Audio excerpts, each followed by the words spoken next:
Il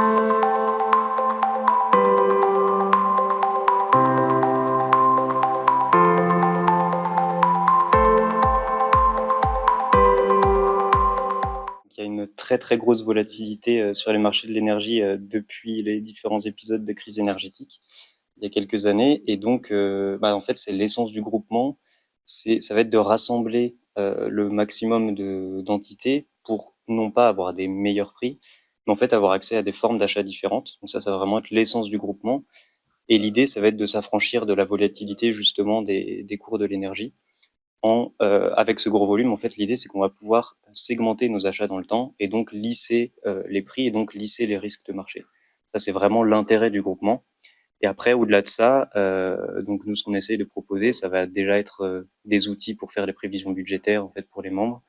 Donc, on va fonctionner sur, en gros, avoir un prix fixe par an, et puis on va leur mettre des outils à disposition pour qu'ils puissent faire eux-mêmes leurs simulations et les avertir dès qu'il y a des nouvelles côté réglementaire, tout ça, via des newsletters ou ce genre de choses.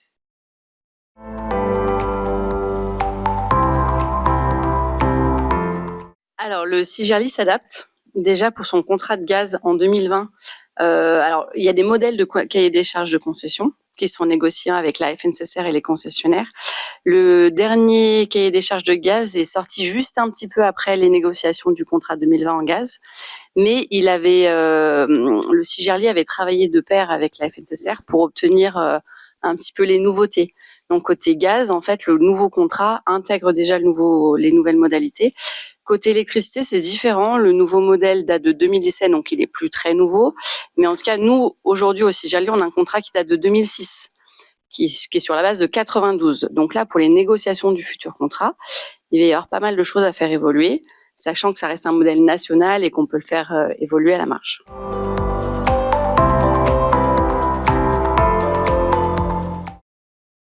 Ce qu'on fait donc, c'est des études d'opportunité, donc une préfaisabilité, regarder le potentiel du lieu, du site au niveau photovoltaïque. Ensuite, on peut proposer une étude de faisabilité, c'est-à-dire une étude technique plus approfondie pour vraiment qualifier le projet, voir la limitation éventuellement de raccordement au niveau de l'armoire et du réseau, des choses comme ça. Il faut pas oublier que pour des projets en toiture, on a besoin d'études structure, donc également c'est quelque chose qu'on peut proposer. Et ensuite des conseils. Voilà, il y a la notion de conseil, la notion de marché proposé pour nos communes.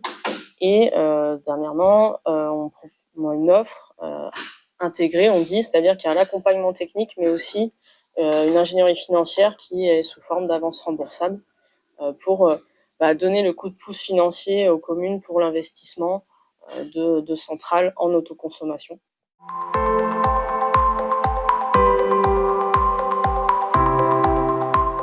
Étant donné qu'il va y avoir les négociations du nouveau contrat d'électricité, de distribution, l'objectif, ça serait de réussir à préserver l'intérêt des usagers du service de distribution et du Cigerli et des communes dans les négociations pour les 20 à 30 années futures. Je pense qu'il faut savoir être patient et ne pas dévier de nos objectifs. Voilà, il y a beaucoup d'agitation à nouveau réglementaire ou autre qui fait que parfois nos projets vont ralentir ou être remis en cause. Mais il faut garder notre objectif de développer les ENR, mais aussi, comme l'a dit Nathalie, penser à la sobriété. C'est réduire les consommations et remplacer les énergies fossiles, c'est nos angles d'attaque.